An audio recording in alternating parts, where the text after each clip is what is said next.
before the noise of the world rises, before distractions pull at your soul. Pause for a moment. This is not just a message. This is an invitation to remember that God still speaks, still moves, still meets his people in quiet and unexpected ways. Wherever you are, whatever you're carrying, let your heart be open, because one moment in his presence can rewrite a lifetime. This is a divine encounter that changed everything. There are moments God does not announce himself with noise, yet your spirit knows this is holy ground. I did not walk into that moment seeking an experience. I walked in carrying weight, questions that had outgrown my faith, prayers that felt unanswered, a soul weary from trying to survive on yesterday's strength.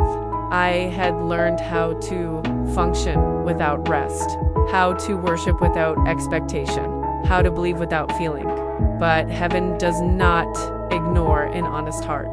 The Bible says in Psalm 34-18, "The Lord is close to the brokenhearted and saves those who are crushed in spirit." That day I was not strong. I was crushed, and God came close. It was not dramatic on the outside, but internally something shifted, a holy interruption, a quiet invasion of grace. I felt God speaking beyond words, not to my ears but to my spirit, not correcting me but revealing himself. I realized I had been asking God to fix my life, while he was inviting me to surrender it. In his presence, I saw how deeply he had been with me. In the delays, in the silence, in the seasons where faith felt like work instead of joy. Isaiah 43:2 says, "When you pass through the waters, I will be with you. When you walk through the fire, you will not be burned." That encounter did not erase the fire, but it removed the fear of it. Something ancient woke up in my soul, a remembrance that I was never abandoned, that God had been carrying me when I thought I was crawling alone. What changed was not my circumstances. What changed was my awareness.